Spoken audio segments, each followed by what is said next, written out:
महर्षि भृगु ने इस तरह जाना कौन है त्रिदेव में सबसे श्रेष्ठ। कालांतर में एक बहुत ही महान ऋषि हुए थे जिनका नाम महर्षि भृगु था। इनका जन्म 5000 ईसा पूर्व में हुआ था। महर्षि भृगु की महानता का अंदाजा इस बात से लगाया जा सकता है कि उनके द्वारा रचित ज्योतिष ग्रंथ भृगु संहिता आज भी हमारे लिए अनुकरणीय है।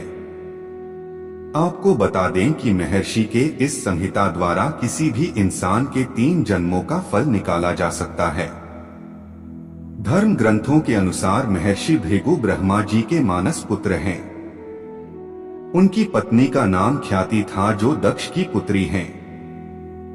महर्षि भृगु सप्तर्षि मंडल के एक ऋषि हैं। सावन और भाद्रपद में वे भगवान सूर्य के रथ पर सवार रहते हैं।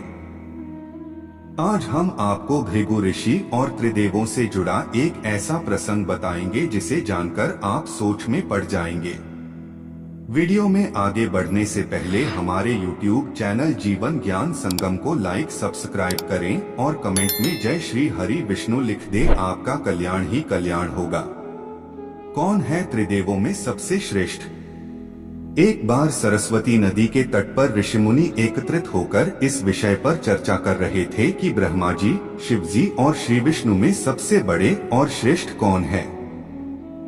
बहुत देर तक इस बात पर बहस चलती रही, लेकिन इसका कोई निष्कर्ष नहीं निकला। निष्कर्ष न निकलता देख उन्होंने त्रिदेवों की परीक्षा लेने का निश्चय किया और ब्रह्मा जी के मानस पुत्र महर्षि भृगु को इस कार्य के लिए नियुक्त किया। महर्षि भृगु ने ब्रह्मा जी से की मुलाकात। परीक्षा लेने के लिए सबसे पहले महर्षि भृगु ब्रह्मा जी के पास गए। जब वो उनके पास पहुंचे, उन्होंने न तो ब्रह्मा जी को प्रणाम किया और न ही उनकी स्तुति की। यह सब देखकर ब्रह्मा जी क्रोधित हो गए। क्रोध की अधिकता से उनका मुख लाल हो गया। लेकिन फिर यह सोचकर कि ये उनके पुत्र हैं, उन्होंने हृदय में उठे क्रोध के आवेग को विवेक बुद्धि में दबा लिया। शिव जी के पास पहुंचे महर्षि भृगु। ब्रह्मा जी से मिलने के बाद महर्षि भृगु कैलाश गए। महादेव ने देखा कि भृगु आ रहे हैं तो वे प्रसन्न होकर अपने आसन से उठे और उनका आलिंगन करने के लिए भुजाएं फैला दी। लेकिन उनकी परीक्षा लेने के लिए भृगु मुनि ने उनका आलिंगन अस्वीकार कर दिया और बोले, महादेव, आप सदा वेदों और धर्म की मर्यादा का उल्लंघन करते हैं। दुष्टों और पापियों को आप जो वरदान देते हैं उनसे सृष्टि पर भयंकर संकट आ जाता है। इसलिए मैं आपका आलिंगन कदापि नहीं करूंगा। उनकी बात सुनकर भगवान शिव क्रोध से तिलमिला उठे।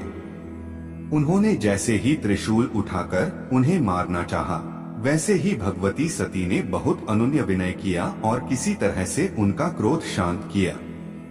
शिव जी से मिलने के बाद श्री हरि के पास पहुंचे महर्षि भृगु। शिव जी का क्रोध देखने के बाद भृगु मुनि वैकुंठ लोक गए।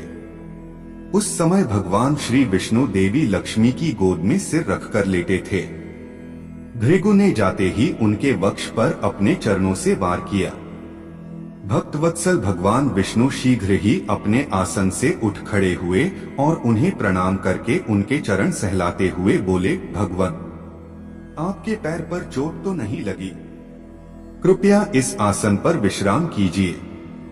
भगवान, मुझे आपके शुभ आगमन का ज्ञान न था, इसलिए मैं आपका स्वागत नहीं कर सका। आपके चरणों का स्पर्श तीर्थों को पवित्र करने वाला है। आपके चरणों के स्पर्श से आज मैं धन्य हो गया। भगवान हरि का यह प्रेम देखकर महर्षि भृगु की आंखों से आंसू बहने लगे। उसके बाद वे ऋषिमुनियों के पास लौट आए और ब्रह्मा जी, शिव जी और श्री विष्णु के यहाँ के सभी अनुभव विस्तार से ये बताया।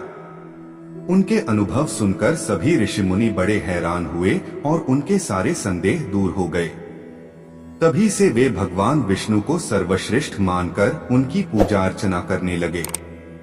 आज के लिए बस इतना ही। मिलते हैं न्यू वीडियो पर। जय हिंद, जय भारत।